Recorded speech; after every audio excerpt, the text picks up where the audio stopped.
All right, I'm on hole number 3 of the East Coast tournament. We're in Monday's practice round of the rookie division, and we are definitely practicing today. All right. In my main account, I'll tell you right now, the only thing that I'm going to bring on this is a Power 5 ball.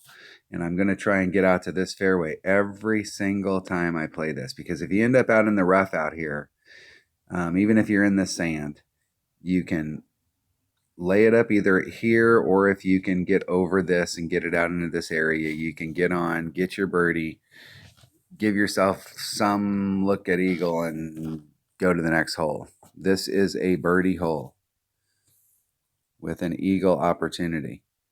But if you can land over here on your first bounce and engage this fairway with a big dog, you have a chance of getting on in 2 and making a putt for eagle. And I'm going to go for that every single time with a Power 5 ball in my main account. But I don't have any Power 5 balls in this account, so I'm going to have to try and figure out some way to get up there without a Power 5 ball. So I'm gonna work it with Power 3 balls in this account, and I'm gonna just try some stuff and see how far I can dig out into this rough. But I think my chances of getting over to the fairway with a Power 3 ball are pretty grim. So let's go back into Golf Clash Notebook, or excuse me, Golf Clash. And let's look and see what we got in our bag. Take this bag right here, and I definitely want to bring a big dog. Definitely. Not that I'm going to be in my Hornet range, but if something does go wrong, definitely want to bring the biggest stuff I have out there. I want to bring a Titan.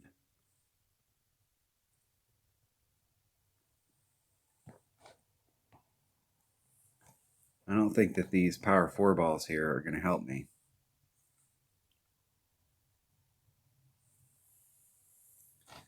I don't think that they will, but I may try them. If I'm getting some good distance out there, I may try them. And I do have a few Berserkers that I can save for the weekend round, so I can play this hole both times with a Power 5 ball. I'm going to take a Titan, an extra mile, and a big dog. All things being even, that may be all I need.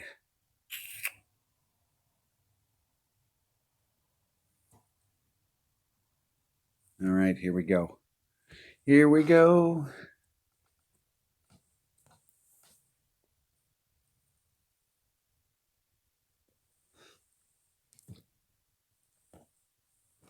I'm probably going to do a max overpower hook just to try and throw myself out there as far as I can.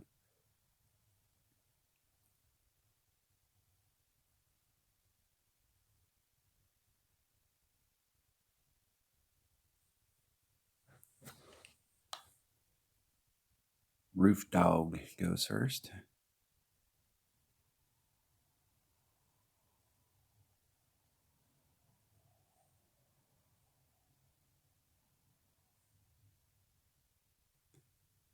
Using the Power 4 balls.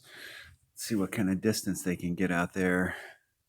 Wind's going to push them forward, so they got a pretty good look at it right there. I doubt that they can bleed all the way through, but that Power 4 ball is giving them at least a possible look at it.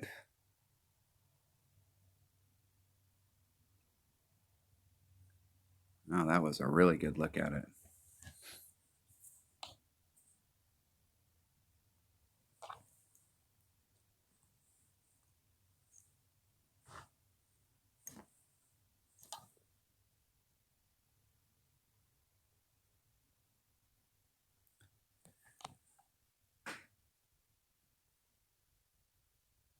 I'm going to take the wind out.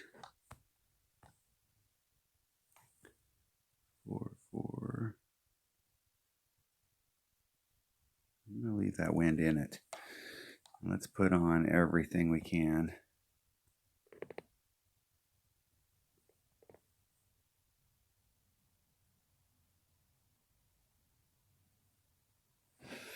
And that's going to go way off because I needed to do a reverse hook on it.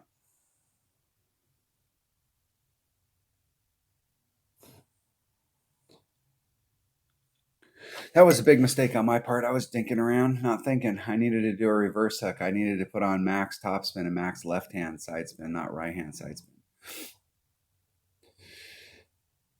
I've been doing a bunch of max overpower hook shots on some of these other holes and just in the max overpower hook mode and forgot that I was doing a reverse.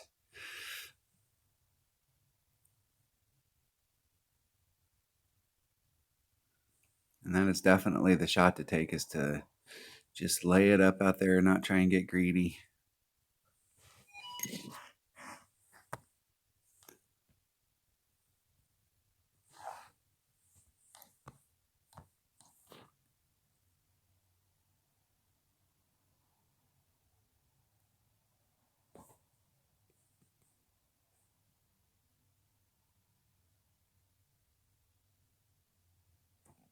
Hitting it perfect. Just trying to bleed it up there and try and get a little bit of distance, but not try and flirt too much with the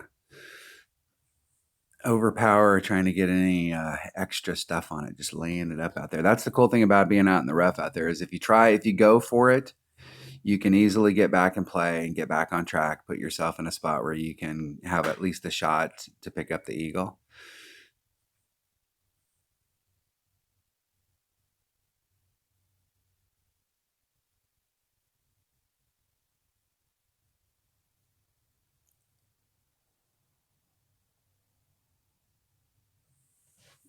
We'll see how close my opponent can get with their Hornet,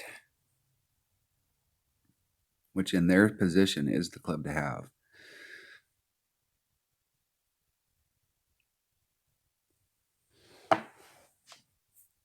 Let's see if we can get it in the hole. Get in the hole! More than likely be using my Saturn.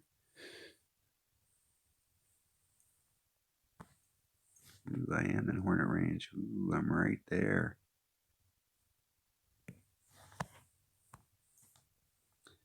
I'm going to use my Saturn. My minimum club, so it's 3.3 per ring.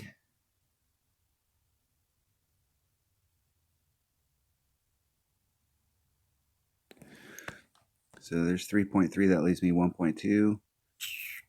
That's about just a titch over a third.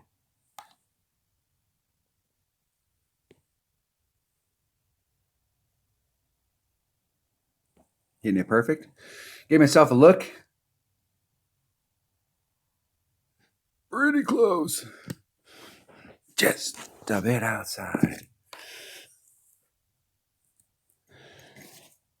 You can get an eagle on this hole, but this hole right here is rough, and I'm here to tell you there's a bunch of people that aren't going to get birdies.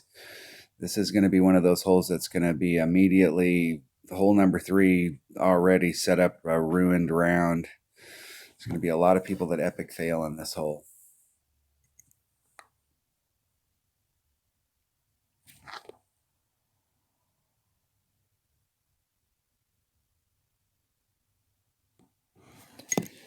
Oh, trying to practice today, not trying to qualify. I need to quit hitting those shots. I'm still trying to wake up. I think part of the reason why a lot of people epic fail on that hole is because they try and do the layup way back in the back, and they mess that layup up, and they actually give themselves a worse second shot than if they just went for it and ended up out there in the rough.